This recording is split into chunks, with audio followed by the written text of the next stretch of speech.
हम बात करेंगे आज इलेक्ट्रिक डाइपोल से।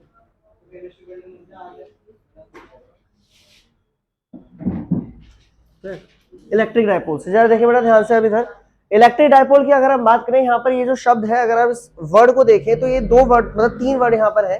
एक यहाँ पर है इलेक्ट्रिक, इलेक्ट्रिक का मतलब यहाँ पर हम कह रहे हैं इलेक्ट्रिक चार्ज। क्या कह रहे हैं? Electric charge. उसके बाद यहाँ पर दो वर्ड यहाँ पर, एक ये है डाइपोल, डाई का मतलब हो गया टू और पोल का मतलब हो गया नेचर। पोल का क्या मतलब हो गया? नेचर। क्लियर? पोल का क्या मतलब हो गया? नेचर। सो कुल मिला के इलेक्ट्रिक डाइपोल जो है उसमें तीन वर्ड आते हैं। एक हो गया आपका क्या? एक हो गया आपका इलेक्ट्रिक चार्ज, एक हो गया टू और एक हो गया नेचर। सो इलेक्ट्रिक डाइपोल आसान भाषा में क्या है? इलेक्ट्रिक डाइपोल सिंपल भाषा में ये है कि अगर हमारे पास दो चार्ज है, अगर हमारे पास क्या है? दो चार्ज है, एक पॉजिटिव और एक नेगेटिव, एक पॉजिटिव और एक नेगेटिव, जिनका मैग्नीट्यूड सेम है बट नेचर अलग है। नेचर समझ में आ रहा है? प्लस और माइनस। नेचर मतलब प्लस और माइनस। और अगर मैंने उन दो चार्जेस को फिक्स डिस्टेंस पे रख दिया, अगर मैंने उन दो चार्जेस को किस पे रख दिया? फिक्स डिस्टेंस पे रख दिया, तो वो जो अरेंजमेंट होगा उस अरेंजमेंट को हम इलेक्ट्रिक डाइपोल कहते हैं। उस अरेंजमेंट को हम क्या कहते हैं? Electric dipole. कुछ इस तरीके से, जरा ध्यान से देखेंगे। ये रहा हमारा एक इलेक्ट्रिक डाइपोल, ये हो गया माइनस का क्यू, उसके बाद ये एक प्लस का क्यू, और दोनों के बीच की डिस्टेंस हमारी कुछ हो जाएगी, लेट्स से 2a। क्या ले रहे हैं हम यहाँ पर? 2a। 2a क्यों लिया गया? सिंपली जैसे इसके पीछे रीजन भी मैंने बहुत सिंपल सी बात है। देखो ये मान लो हमारा सेंटर पॉइंट है, तो अगर मैं इसको डिवीजन करूं तो ये डिस्टेंस कितनी हो जाएगी? a, और ये डिस्टेंस कितनी हो जाएगी? a। भाई 2a का अगर मैं आधा करूं तो यहां से यहां तक की डिस्टेंस कितनी हो जाएगी? a, और यहां से यहां तक की डिस्टेंस कितनी हो जाएगी? a। अगर मैं सिंपली पूरा डिस्टेंस a ले लेता तो कैलकुलेशन के हिसाब से यहाँ पर a/2 आता, यहाँ पर a/2 आता, तो क्या कैलकुलेशन में थोड़ी कठिनाई आ जाती कि नहीं आ जाती? तो सिंपल सी बात यहाँ पर ये है कि 2a लेने का कोई और बड़ा रीजन नहीं है, सिर्फ ये रीजन है कि कैलकुलेशन आसान हो जाए। याद रखिएगा 2a पूरी लेंथ है डाइपोल की। डाइपोल की क्या है? पूरी लेंथ है। 2a सिर्फ इसलिए लिया गया कि कैलकुलेशन आसान हो सके, और इसके पीछे कोई रीजन नहीं है। समझ में आया? ऐसा कुछ मत समझना कि नहीं नहीं कोई बहुत बड़ी रहस्य निकला होगा भाई हिमालय में तपस्या करके जब जाके 2a आया, ऐसा कुछ नहीं है। सिंपल है, बस कैलकुलेशन को इजी बनाने के लिए, क्योंकि यहाँ पर जब मैं पूरा 2a लूंगा तो a क्या हो जाएगा? हमारा डिवीजन हो जाएगा। क्या बात समझ में आती है? क्लियर? और यहाँ पर ये याद रखिएगा चार्जेस जो होंगे वो इक्वल होंगे। इक्वल मतलब क्या? अगर ये 1 माइक्रोकूलम का है तो ये भी किसका होगा? 1 माइक्रोकूलम का होगा। शर्त ये है कि वो दोनों क्या होंगे? अपोजिट होंगे। वो दोनों क्या होंगे? अपोजिट होंगे। तो ऐसे अरेंजमेंट को आप क्या कहोगे? Electric dipole. क्या कहोगे? Electric dipole. समझ में आया? क्या ये रियल लाइफ में एग्जिस्ट करते हैं? जी हाँ, रियल लाइफ में इनका एग्जिस्टेंस है इन केमिस्ट्री, मतलब कि मॉलिक्यूल्स में। अब जरा एक एक करके समझते हैं। तो सबसे पहले मैं इसका एग्जांपल बता दूं, डेफिनेशन भी दूंगा। पहला एग्जांपल देखिए, real life example. Real life example किसके? इलेक्ट्रिक डाइपोल के। जैसे फॉर एग्जांपल एक बहुत बड़ा बेस्ट एग्जांपल है HCl, NaCl, KCl, ये सब मॉलिक्यूल्स। जब भाई सारे मॉलिक्यूल्स हैं। HCl एक मॉलिक्यूल है, उसके बाद NaCl एक मॉलिक्यूल है, KCl हमारा क्या है? एक मॉलिक्यूल है। इन मॉलिक्यूल के बारे में आप क्या जानते हो? जरा देखिए, अगर मैं बात करूं HCl की, तो हाइड्रोजन का एक एटम होगा। हाइड्रोजन का क्या होगा? एक एटम होगा। वो एक बॉन्ड से जुड़ रहा होगा Cl से, वो एक बॉन्ड से जुड़ रहा होगा Cl से। भाई हाइड्रोजन की एक बॉल मान लीजिए, क्लोरीन की एक बॉल मान लीजिए, वो दोनों बॉन्ड से कनेक्टेड है, जैसे chemical bonding between hydrogen and chlorine. इस पर साइन आएगा प्लस का और इस पर साइन क्या आएगा? माइनस का। क्या इन दोनों पर चार्ज सेम होगा? आंसर है हाँ, दोनों पे चार्ज क्या रहेगा? सेम। हाइड्रोजन ने एक इलेक्ट्रॉन दिया, क्लोरीन ने एक इलेक्ट्रॉन लिया, तो दोनों पर चार्ज क्या है? सेम। दोनों पे चार्ज क्या है? सेम। इस पर प्लस क्यू और इस पर माइनस क्यू। तो अगर आप ध्यान से देखें, क्या ये दो चार्ज सेम मैग्नीट्यूड के हैं? आंसर है हाँ। क्या ये इनका नेचर अलग अलग? आंसर है हाँ। और क्या ये फिक्स डिस्टेंस पर रखें? तीनों चीजें सेटिस्फाई होती है। डाइपोल को कहने के लिए कि ये डाइपोल है, उसकी तीन चीजें कौन कौन सी? पहला, दो चार्ज सेम मैग्नीट्यूड के होने चाहिए। दूसरा, वो दोनों अलग अलग नेचर के होने चाहिए। तीसरा, उनके बीच की डिस्टेंस फिक्स होनी चाहिए। उनके बीच की डिस्टेंस क्या होनी चाहिए? फिक्स होनी चाहिए। अगर ये तीनों चीजें हैं तब आप ये कह सकते हो कि वो जो अरेंजमेंट है, मतलब गिवन अरेंजमेंट आपका इलेक्ट्रिक डाइपोल होगा। क्या बात समझ में आती है? सो कुल मिला के ये हमारा इलेक्ट्रिक डाइपोल है। HCl का एक मॉलिक्यूल तो मैं क्या कह सकता हूं? सिंपली डाइपोल भी कह सकता हूं, इलेक्ट्रिक डाइपोल। उसी तरीके से NaCl की भी यही कहानी होगी। Na, और फिर उसके बाद किससे कनेक्ट होता है? Cl से। Cl पे माइनस का, उस पे प्लस का। समझ में आता है? MgCl2 हो गया, KCl हो गया, और बहुत सारे मॉलिक्यूल्स केमिस्ट्री में, और ज्यादातर हमारे क्या होते हैं? डाइपोल होते हैं। क्या होते हैं? डाइपोल। समझ में आया? कोई डाउट है? सो इलेक्ट्रिक डाइपोल की अगर डेफिनेशन बोले तो सिंपली क्या कहेंगे कि ये एक अरेंजमेंट है, arrangement of two charges good evening. बहुत लेट छोड़ रहे हैं आजकल सर। और बाकी सब आ रहे हैं अभी? हाँ, जाम भी तो है। Arrangement of two charge of same magnitude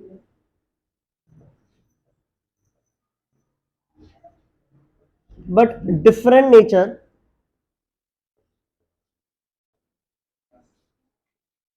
placed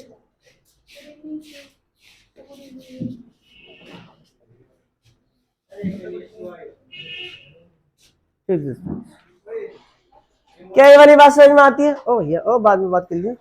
हाँ, so arrangement of two charge of same magnitude, arrangement of two charge of same magnitude, दो चार्ज जिनका मैग्नीट्यूड सेम है but different nature placed at fix distance. अगर उनको fix distance में रखा जाए तो वो एक डायपोल बनाएंगे, उस अरेंजमेंट को हम इलेक्ट्रिक डायपोल कहते हैं। क्या बात समझ में आती है? अब इसी के अंदर हम नेक्स्ट टॉपिक पढ़ते हैं। डायपोल समझ में आया कि नहीं आया? इलेक्ट्रिक डायपोल क्या है और उसका एक रियल लाइफ एग्जांपल कुछ है। अभी और एग्जांपल मैं बताऊंगा, लेकिन उससे पहले आगे चलते हैं। नेक्स्ट है हमारा इसी के अंदर electric dipole movement. Electric dipole movement, electric dipole. अब इलेक्ट्रिक डायपोल मूवमेंट क्या है? इसको हम डिनोट करते हैं स्मॉल पी से। किससे करते हैं? स्मॉल पी से। अब आप कैपिटल पी से कर लो, कुछ किसी और से कर लो, चलेगा। बस मेंशन करिए जब भी आप पेपर में लिखें, जब भी आप बोर्ड के पेपर में लिखें, आप मेंशन लिखिए कि मैं इस चीज को ये मान रहा हूं। क्लियर? और कोई बड़ी बात नहीं, याद रखिएगा जो नोट हम यूज करते हैं कि इसको पी लिया है, इसको एक्स लिया है, इसको ये लिया है, उसको वो लिया है, इनके पीछे कोई रीजन नहीं है, सिर्फ माना गया है, सिर्फ ऐसे लिख दिया गया है और सालों से बुकों में लिखा चला आ रहा है, तो इसलिए हम भी वही मान रहे हैं। समझ में आता है? तो इनके पीछे कोई ऐसा रहस्य नहीं कि नहीं नहीं कोई रहस्य होगा। पावर का पी ले लिया, मोमेंटम का ऐसी पी से नोट कर दिया, कोई रीजन नहीं है। सही है? अब देखो, so electric dipole movement is denoted by small P. Definition क्या है? जरा एक बार डेफिनेशन देखें कि अगर हमारे पास ये दो, एक डायपोल है माइनस और प्लस, दोनों के बीच की डिस्टेंस कितनी है? 2a। दोनों के बीच की डिस्टेंस कितनी है? 2a। 2a को आसान भाषा में लेंथ ऑफ द डायपोल भी कहते हैं। 2a को क्या कहते हैं? Length of the dipole, length of dipole. इस चीज को ध्यान समझना, कभी कभी आपको सिंपली बोलेगा length of dipole is this, तो समझ जाना किसकी वैल्यू दे रखी है? 2a की। सही है? बहुत बढ़िया। तो हमारे पास ये एक डायपोल है जिसकी लेंथ होगी 2a और माइनस का क्यू और प्लस का क्यू। तो जरा इलेक्ट्रिक डायपोल मूवमेंट की डेफिनेशन एक बार देख लेते हैं। क्या डेफिनेशन है? Electric dipole movement, electric dipole movement is the product of charge and distance या फिर and length of conductor, length of dipole।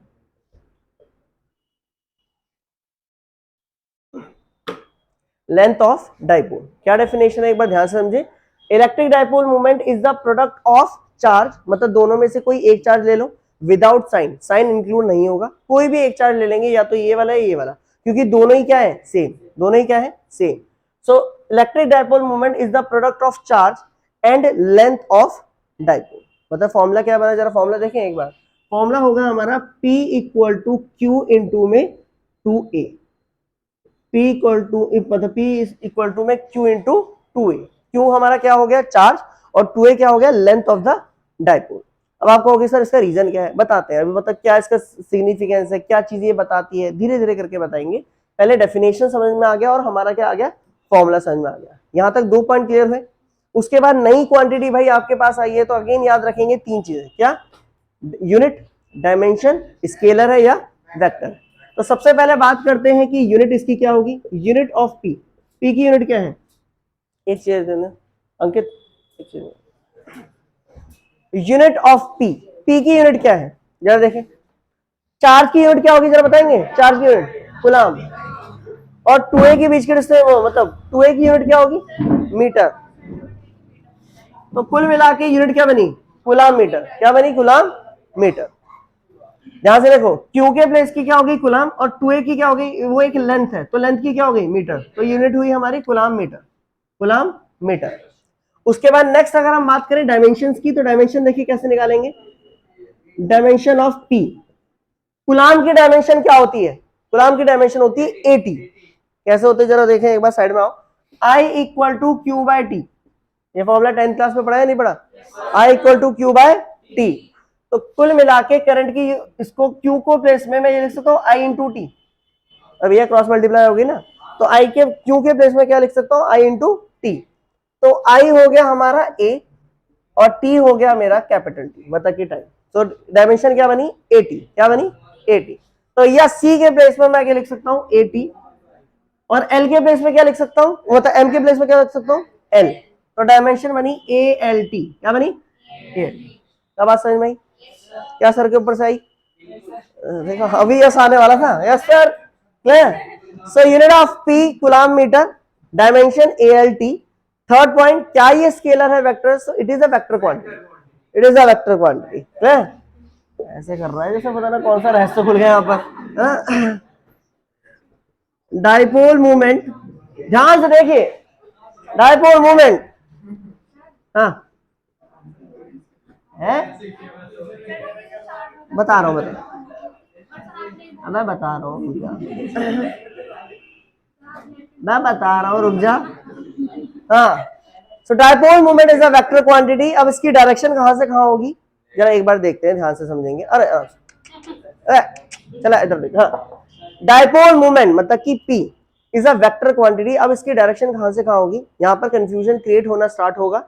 P की जो डायरेक्शन है वो होती है नेगेटिव से positive, clear? From negative charge to positive charge. Direction याद रखेंगे, direction of P, direction of P is from,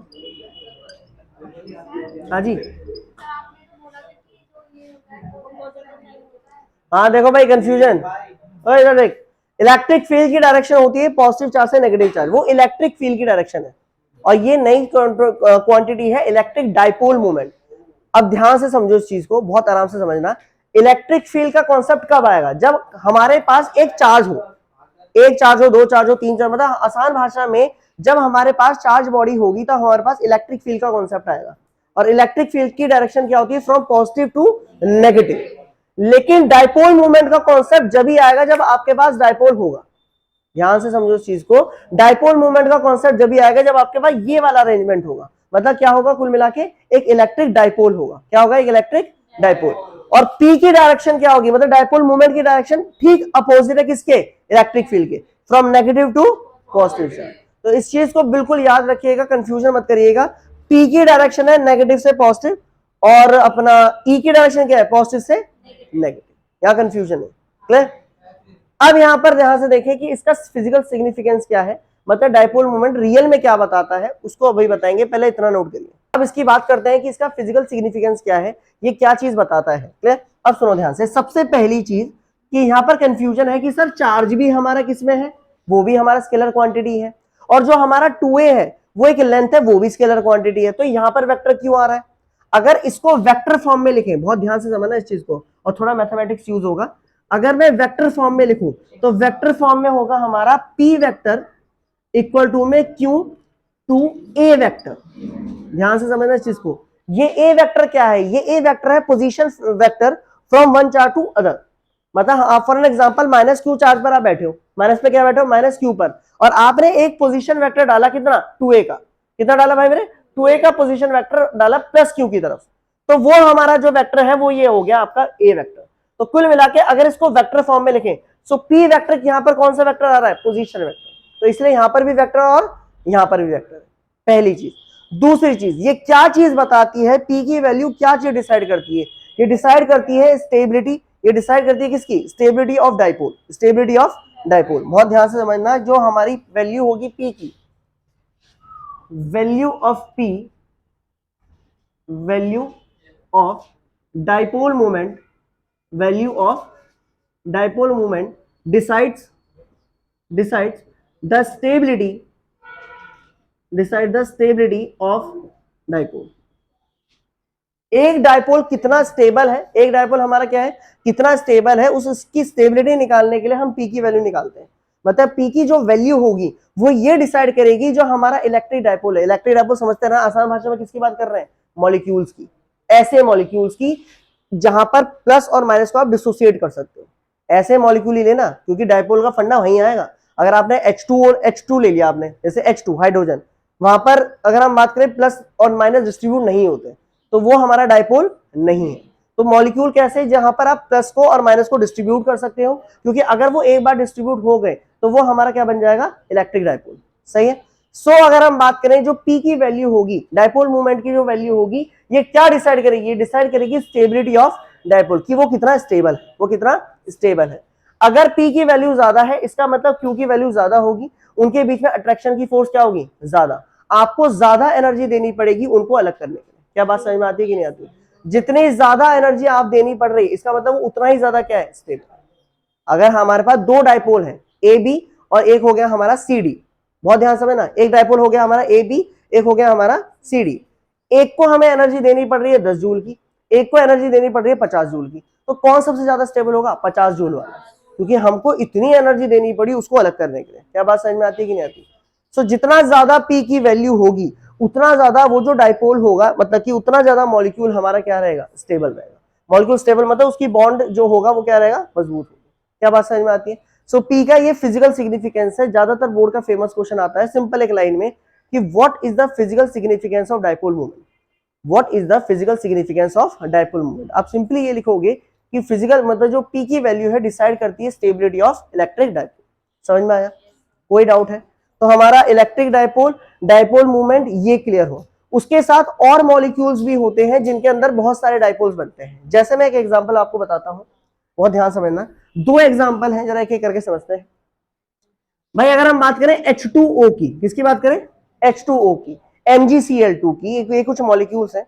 अगर मैं H2O की बात करूं तो यहां पर क्या होता है, एक ऑक्सीजन का एटम, यहां पर दो हाइड्रोजन के एटम होते हैं कुछ इस तरीके से, दो हाइड्रोजन के एटम होते हैं कुछ इस तरीके से। हाइड्रोजन पर साइन कैसा होता है, प्लस, हाइड्रोजन का क्या होता है, प्लस, और यहां पर हो गया हमारा माइनस। ऑक्सीजन पे माइनस का 2 होता है, एक माइनस इसके लिए, एक माइनस इसके लिए। समझ में आया? ठीक है। क्या यहां पर आपको दो डायपोल दिख रहे हैं? एक डायपोल देखो ये रहा, एक डायपोल आपको ये रहा। जरा बताना यहां पर डायरेक्शन किसकी होगी, नेगेटिव से पॉजिटिव या प्लस से माइनस? तो ये हो गया मेरा P1। क्या समझ में आता है? एक P1 आपको इस तरफ दिख रहा है, से उसी तरीके से एक P1 P2 आपको इस तरफ दिख रहा है। क्या दो P समझ में आ रहे हैं कि नहीं आ रहे? ये कुछ ऐसे समझो, ये ऑक्सीजन हो गया, ये हो गया हाइड्रोजन, ये हो गया हाइड्रोजन, तो ये एक P1 और ये एक हमारा क्या, P2। दो P1 P2 दिख रहे हैं। अब इनके बीच में एक एंगल दिख रहा होगा थीटा। तो मुझे एक बात बताओ, क्या अगर मुझे इन दोनों का रिजल्टेंट निकालना है, अगर मुझे निकालना है पानी के मॉलिक्यूल का रिजल्टेंट P, तो क्या काम करेंगे, रिजल्टेंट का फॉर्मूला लगेगा, क्योंकि ये वेक्टर क्वांटिटी है। मतलब कौन सा फॉर्मूला लगेगा, P1 square plus P2 square plus 2P1 P2 cos theta. मतलब कि इन दोनों का रिजल्टेंट ये हो गया थीटा, इन दोनों का रिजल्टेंट कैसा आएगा, ऐसे। समझ में आया? जो वेक्टर क्वांटिटी के मतलब जो वेक्टर अलजेब्रा के हमारे फॉर्मूले थे वो इस पर भी अप्लाई होंगे। क्यों? क्योंकि ये भी हमारी कैसी क्वांटिटी है, वेक्टर क्वांटिटी। मतलब क्या मैं पीआर के प्लेस में लिख सकता हूं, P1 square plus P2 square plus 2P1 P2 cos theta का होल रूट। समझ में आया? कोई डाउट है? अगर दो डायपोल इस तरीके से हुए तो क्या होगा नेट, अगर वो इक्वल है तो डायपोल मोमेंट कितना होगा, 0। अगर इक्वल नहीं है तो P1 माइनस P2। अगर भाई साहब ऐसे है तो P1 प्लस P2। अगर एक एंगल पे है तो ये समझ में आ ही रहा होगा। जैसे एक वो वाला एग्जांपल भी बताता हूं, CO2 carbon dioxide gas, carbon dioxide gas कैसा होता है इसका मॉलिक्यूल, जरा देखें। C का एक मॉलिक्यूल, एक यहां पर ऑक्सीजन माइनस, एक यहां पर ऑक्सीजन माइनस, ये हो गया प्लस प्लस। सही है? क्लियर? तो जरा ध्यान दें यहां पर इसका कहां होगा, P1 इस तरफ, और यहां पर क्या होगा, P2 इस तरफ। ये दोनों अगर मैं ध्यान से देखूं कि इस तरीके से आ रहे हैं, बताइए ऐसे, तो दोनों का नेट डायपोल मोमेंट कितना होगा, नेट डायपोल मोमेंट होगा हमारा 0। क्या बात समझ में आ रही है? एक कार्बन डाइऑक्साइड गैस के अंदर दो डायपोल दिखते हैं लेकिन नेट डायपोल मोमेंट कितना आता है, 0, जिसकी वजह से हम उसको डायपोल नहीं कहते। क्लियर है?